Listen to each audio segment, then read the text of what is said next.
Hi, I'm Elise McGlone. I'm from Portland, Oregon. I'm Jem Clore. I'm from Ashland. I'm Hillary Gorson, and I'm also from Ashland. I'm Gus Martinez, and I'm from Salem, Oregon. Well, currently, obviously, the economy has had some troubles, and along with these troubles has been job loss, and the unemployment rate has climbed to very high levels. So our solution to this problem is preparing our students better for going straight into the job force as soon as they get out of high school or college, whichever. And we think that we can achieve this by investing in money in education that will teach our students basic job skills. And to talk more about this is... We have a couple plans as to how we're going to do this. Our main goal is we want to develop a different learning structure, a different school structure, and have less lectures and less, just, memorizing facts, and more actually learning experience and things that will be necessary for our jobs, for our careers. That's why we're going to school. The first thing we'll do is there are already a lot of schools that have experiential programs and different things like that. So we'll do research into some of that and see, what works, what doesn't work, what could we change, what could we put in our own structures.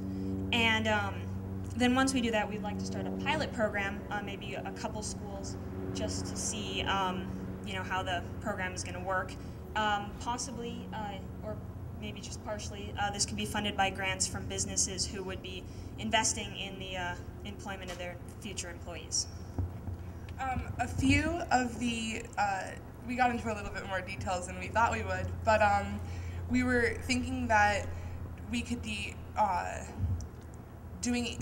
providing internships through part of the credit of the school. I know that there's already a school in Portland, LEAP, that does these very similar things, but we want more than just the experiential part of the learning. We also want to have the book learning so that students can choose to both do the learning from the books and to go out into the world and learn how to do things that way. We also we'll have to train the teachers to teach in a more hands-on way, because the old way of teaching is it's getting a little old, and and all of us who are high school students know that it's just not as fun, or it's not as much as we want it to be, and we're not getting as much out of it as we could be. We'd actually like to start in possibly 8th grade exposing middle schoolers to the ideas of what they could be learning in our pilot school by having almost a try-it class where they can learn about the different courses that they could be taking in the new school. And then, I'm getting so lost. And then basically the whole idea of this school would be the students to choose the way they want to learn. So they can do both, they can do one or the other, and then this school would be the building blocks for their future. And these employers that would hopefully be funding the programs would, like Jem said, be investing in their future employees. And hopefully the skills that they can learn, like technology, and we want the school to be teaching these students the skills that they need to later on adapt to new jobs, because we know that by the time we graduate college, there are going to be jobs that we have never even thought of before, and we're not going to be prepared for those. So we want to do critical thinking and internships and experiential so that we are able to adapt to new situations when we graduate. Well, frankly, there's not much left for me to say.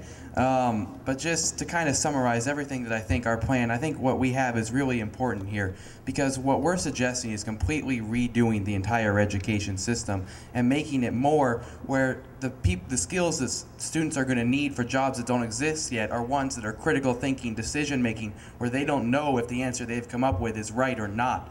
They need to have these skills to be able to make these decisions, not just choosing A, B, C, or D, but rather coming up with A, B, C, and D and then choosing one of those.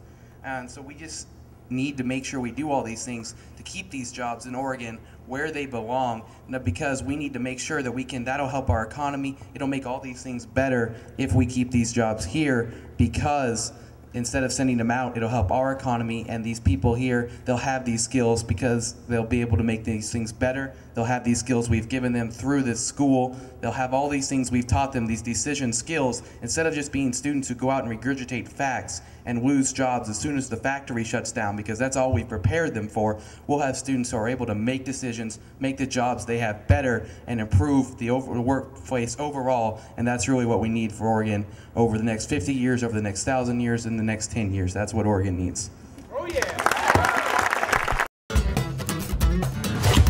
Activate Oregon.